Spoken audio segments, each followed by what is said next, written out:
All right. Good evening, everybody. Late night crypto talk. Seems like I've been doing this all day. Marquise, my Morehouse brother, where have you been? I've been talking about us the last couple of days, especially my Facebook Live earlier. Morehouse men, we have a mission, and it supersedes making money. All right, tonight we have some things we're going to cover.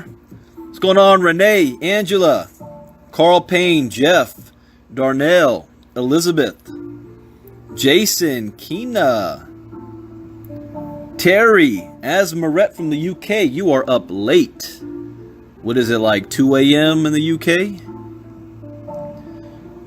Lewis, Darnell, Yashika, Lee, Prelvis, Peter. As a disclaimer, I'm not a licensed financial advisor to be dispensing financial advice. I read the news, give my opinion, share suggestions, and it is up to you to make a financial decision on which direction you want to go on. I did a somewhat controversial Facebook Live earlier, a couple of hours ago. If you missed it, go back. Titled Religion, Politics, and Business. I make no apologies for standing up against racism. I always will. All right. So let's go ahead and get started. We got a couple of interesting things tonight, especially what's happening in Africa. So I'll get to that in a second. But in the meantime, let's see some articles that we want to pull up first. And that is going to be, let's see here. I want to start with BitHum hack. You guys hear about this? What was it, $30 million that got hacked? Or something like that?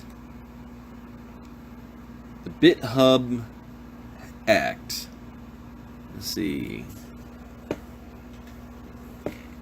Alright, put that in the chat box for you.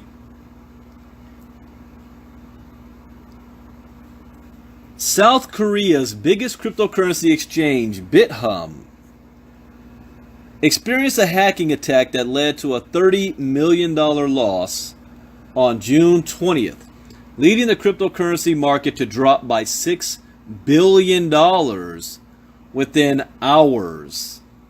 Well, hey, what just happened here? Music just turned on and I don't know from where. Give me a second to find out what that source is. I've got 3 computers running at the same time.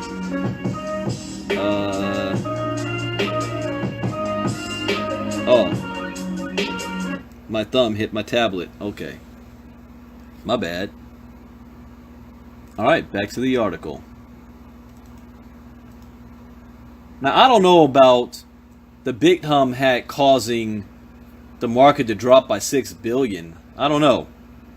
Is it coincidence? But it says, on June 20th led to the cryptocurrency market to drop by $6 billion within hours. Major cryptocurrencies such as Bitcoin, Ethereum, Ripple, and Bitcoin Cash, which successfully picked up some momentum throughout the June 17th and 19th, ended their corrective rallies and have fallen by around 1% over the past few hours. Tokens including Ardor, Ethos, Polymath, and Ion have continued their downward trend against both Bitcoin and the US dollar, triggered by the BitHum hack and increasing negativity surrounding the cryptocurrency market of South Korea. Earlier this month, CNN reported that CoinRail, a top 10 cryptocurrency exchange in South Korea, was hacked, and the exchange lost over $40 million in user funds, and due to the small size of its operations, the company had to endure a restructuring to compensate users. The size of the CoinRail hack was larger than the latest BitHum hack, given that BitHum only lost $30 million in its recent attack. But the significance of the BitHum hack is not comparable to the CoinRail security breach, as there exists a clear and evident difference between the 10th largest exchange in South Korea and the biggest trading platform in the country falling victim to a major attack. Okay, I can understand that. In January, Japan-based CoinCheck, which was once the biggest cryptocurrency trading platform in South Korea, suffered a $530 million hacking attack, the largest breach in the history of the cryptocurrency market. CoinCheck's hack couldn't be limited to a small portion of the exchange's funds because, absurdly, the company held all of its NEM holdings in a hot wallet. Come on now. Fortunately, BitHum has been able to limit its breach to $30 million because the vast majority of its holdings were stored in a cold wallet or an offline cryptocurrency wallet that is not hackable. But if BitHum had stored a significant chunk of its holdings in a hot wallet, the breach could have gotten a lot worse. The recent BitHum hacking attack dealt a major blow to the cryptocurrency market of South Korea because local investors have only started to recover from the police raid on Upbit headquarters and the controversial listing of Popcorn token by BitHum that led authorities to investigate the exchange last month. At a phase in which the local cryptocurrency exchange market of South Korea started to regain the trust of the public, BitHum suffered a security breach for the third time in 12 months. Throughout June, local investors were outraged by the numerous investigations into BitHum and Upbit and were having difficulty investing in the cryptocurrency market due to the instability in the two platforms. So where does the market go next? Technically, Bitcoin has been on a positive trend as of late and was on track to reaching $7,000 after rebounding to $6,700 from a weekly low of $6,200, but the latest BitHum hacking attack could be enough to reverse the trend. Could be, but let's look at what the current market is at right now. Let me hit refresh. 6,780 and Bitcoin is in the green. So it's kind of flatline right now at about the 6,700 mark. So we'll see how that looks in about, well, right now, because the Asian market is morning over there. So they're just starting to open up. So watch the next 4 to 5 hours to see how the market trend operates. All right, next up, and I find this one very interesting.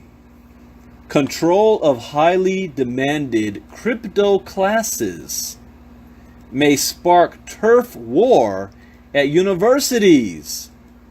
So the universities are now figuring out, we think we might want to teach this cryptocurrency stuff. Yeah, you think? Yeah, you might want to teach this cryptocurrency stuff. So, let's see.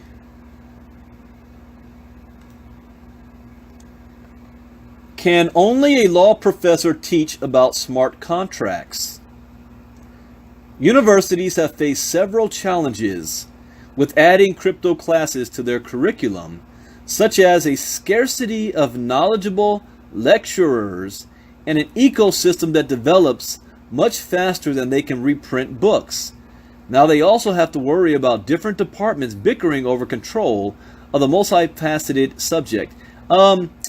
Since this is Facebook Live and it is public, I do have my college degree in political science. I am 2 semesters away from a master's degree in teaching education from the University of Laverne, and I am an expert in the crypto space. But you may not be able to afford me. But call me up. We can negotiate a contract. Universities have faced a challenge.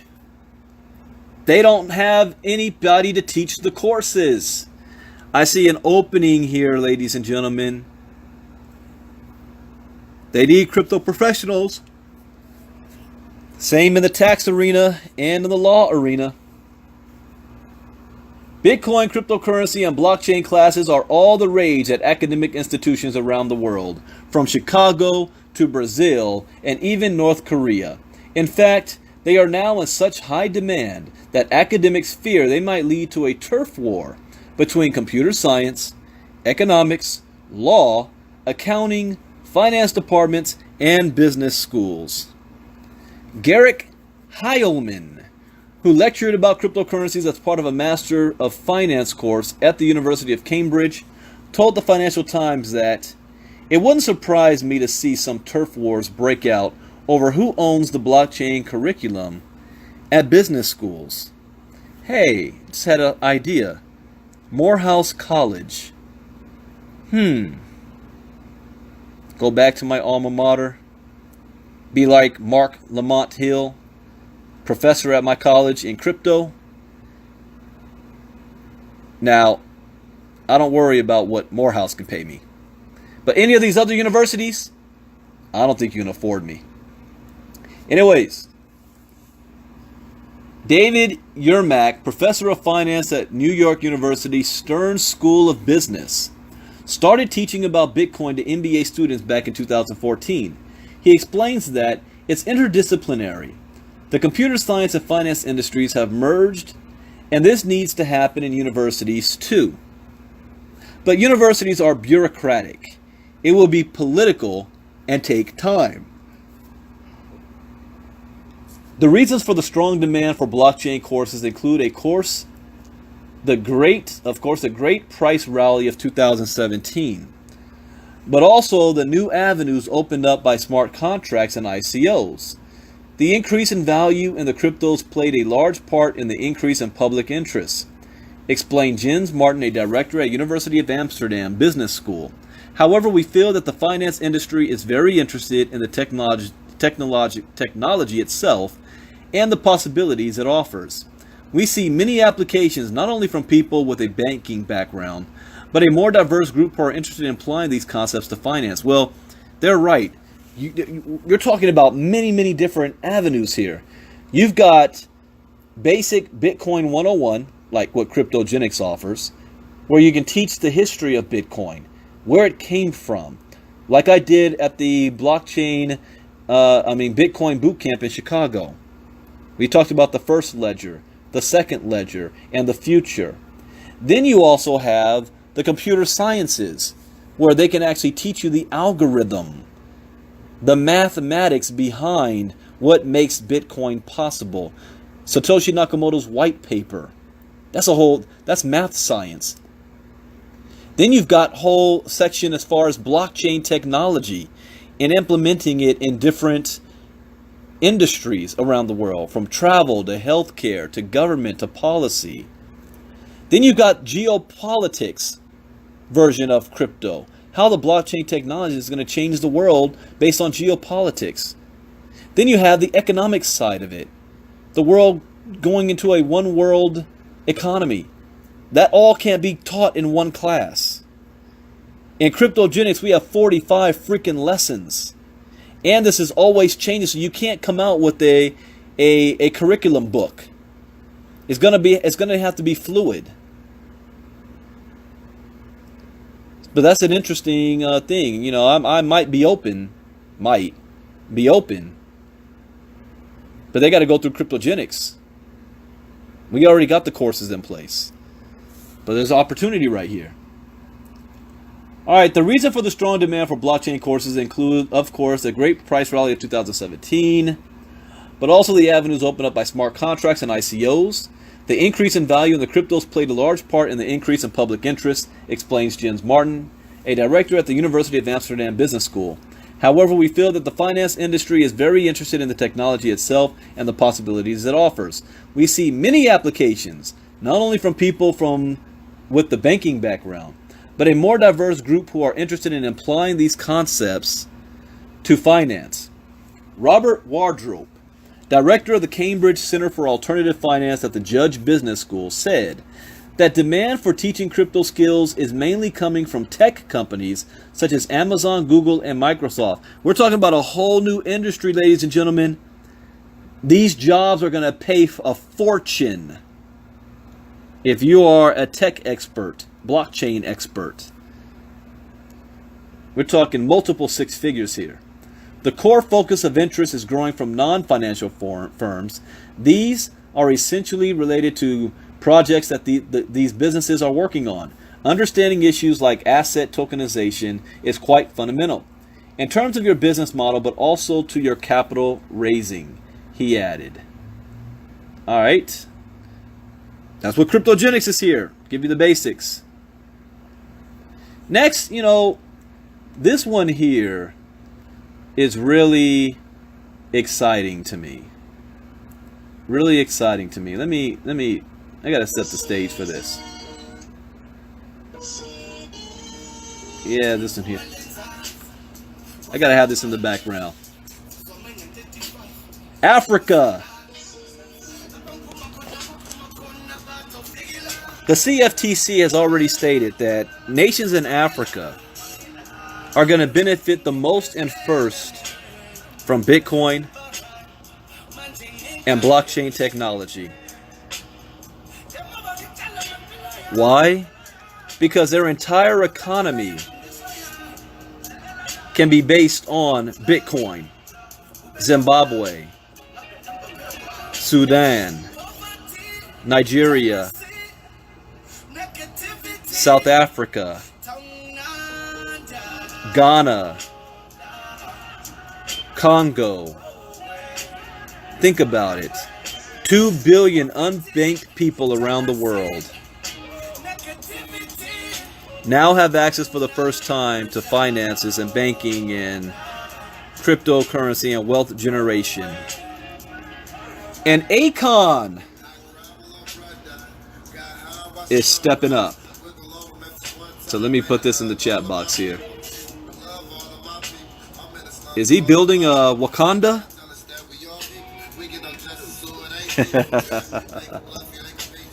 Wakanda forever? Instead of vibranium, we're talking about cryptocurrency. Or the Akoin. Alright, so let's go over this. Grammy winner Akon to launch cryptocurrency Akoin to build Crypto City. A crypto city in Senegal. Akon, a Senegalese American rapper and solar energy entrepreneur, Green X, plans to offer a cryptocurrency in 2 weeks to help improve conditions in Africa, according to page 6. This dude is going to be freaking, he's already rich, but taking it to a whole nother level. Speaking at the Cannes Lions International Festival of Creativity in Cannes, France, the entertainer and entrepreneur told a panel that cryptocurrency and blockchain technology could empower people in Africa and offer a more secure currency that enables them to advance themselves independent of the government. The goal? A city based on crypto. Akon said he plans to develop a city that is completely based on the cryptocurrency, which he says will be called Akoin. The 2,000 acres granted to Akon by Senegal's president will be called Akon Crypto City, according to the Akoin website. The city will be the first in which a cryptocurrency will be the basis of transactions. Wakanda. Akon Crypto City is located within 5 miles of the country's new international airport. Oh, that's smart. And uses smart city designs and a blank canvas for cryptonizing daily business and human exchanges, according to the website. When asked technical questions about blockchain technology at Cannes, Akon deferred them to the geeks, saying that he comes to the table with the concepts. Yeah, okay, that's smart. He is admitting, I don't know all the details of blockchain technology. All I know is the stuff works.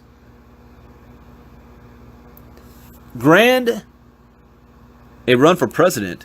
Grand as these ambitions may be, Akon also has other plans, including running for president in the U.S.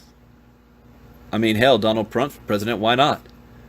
He said that he is ready to take on both President Donald Trump and Kanye West. Now, this is just getting silly.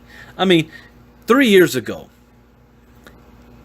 If you were to look into the future and look at the newspaper, and there's two newspapers, one that has a picture of Donald Trump,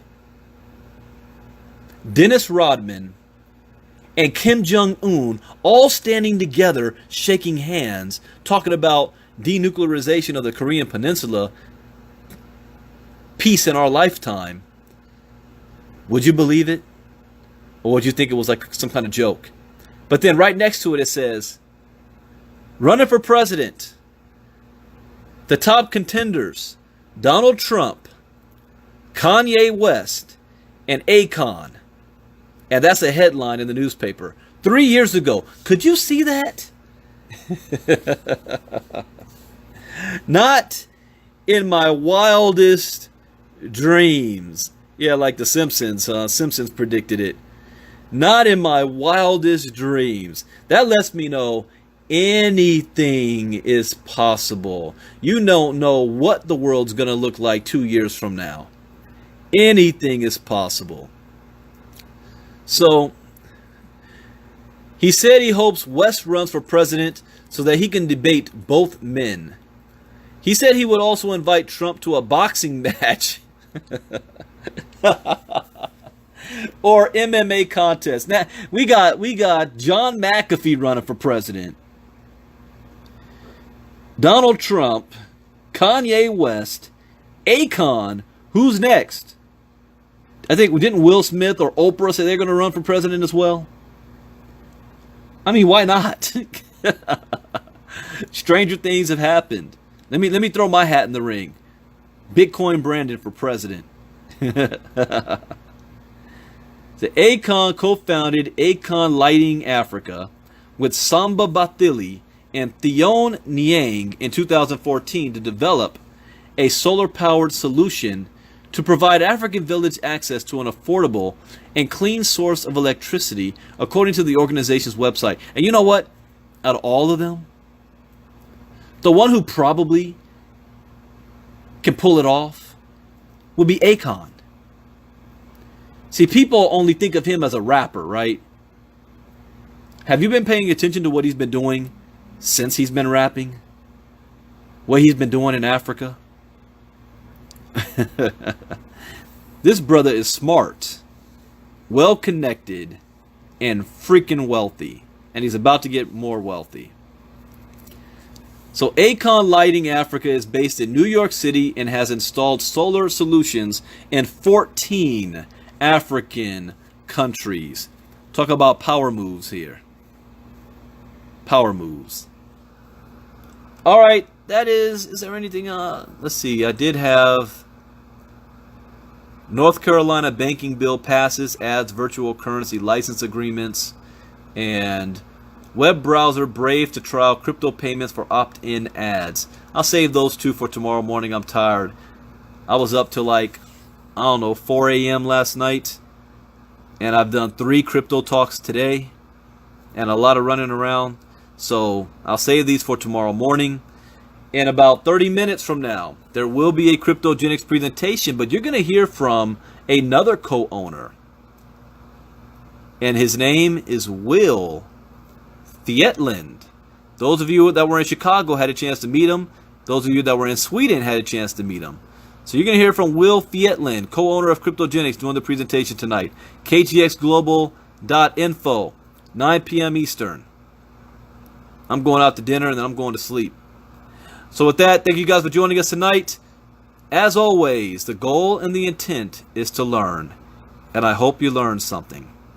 And if you missed my Facebook Lives from earlier, just go back to my page, scroll down and listen to them.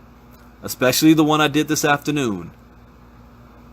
I had to go back and listen to it to make sure I didn't go off the rails. I ain't gonna lie, I was heated. And in my mind was saying one thing, and what was coming out of my mouth was a translation of what was going on in my head, so that it can be, safe. All right, everybody. You have a great evening. God bless. Good night. Bye-bye. Cryptogenics.